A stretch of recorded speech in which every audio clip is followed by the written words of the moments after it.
Hey guys, Christina here again. I just want to share a little bit more of my story with you. I want to tell you about my massive weight gain and my massive weight loss. Around 6.5 years ago, I weighed 380 pounds. I was obese. Just like 40% of adults in America, I was obese. And of that 40%, only 18% are considered morbidly obese. I was in that 18% because I'm an overachiever, all or nothing type of person. Seriously, what's morbidly obese? It means that you have 100 pounds or more to lose to get to your ideal weight, or that your BMI is 35% or higher. In my case, my BMI was 60%. It meant that I had 60% fat on my body.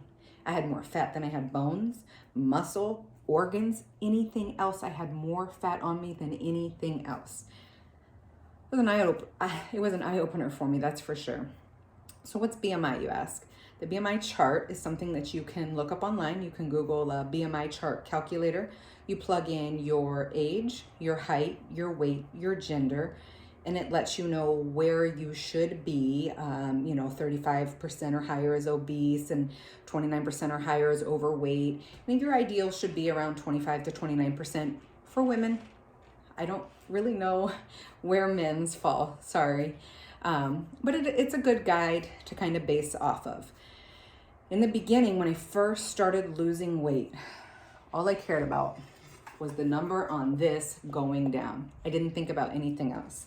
I didn't care. I didn't think about how my clothes fit, anything. I just knew I had to get that number down until I was introduced to one of these. Now, when I started, my waist was 56 inches. I had a waist 56 inches around. That's another eye opener because I needed to get it to something that was feasible. I could barely get the measuring tape around my waist. So in order to do that, I had to learn how to weigh and measure all of my food. I still to this day use these all the time. Just grabbed them right out of my kitchen because a fourth a cup of walnuts is a lot less than what you think it is.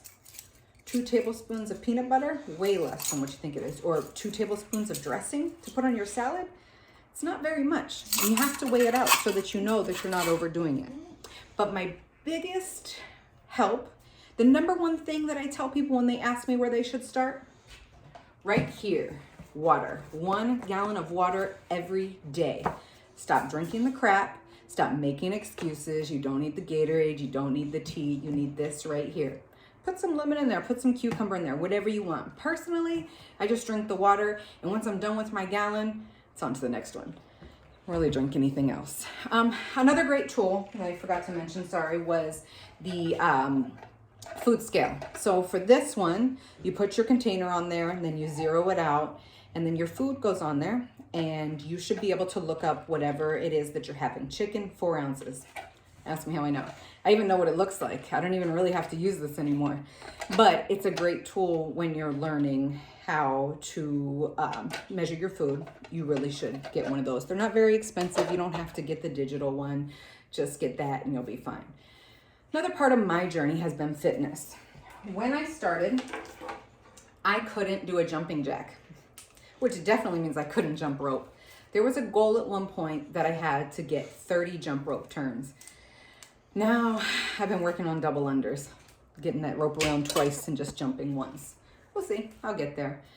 So I'm telling you all these great things about how to get to your goals. Once you get to your goal,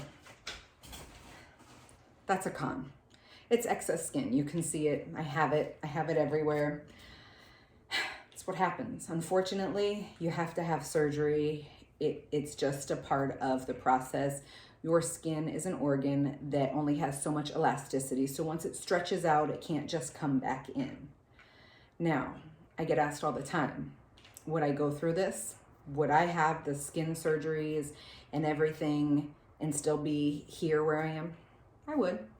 I had my skin on my stomach taken off last January and it was really painful. I've had 2 C-sections and those were pretty painful, but this right here was a little bit worse than that, but I would do it all again. Actually, if I could go back, I wouldn't put on all the weight.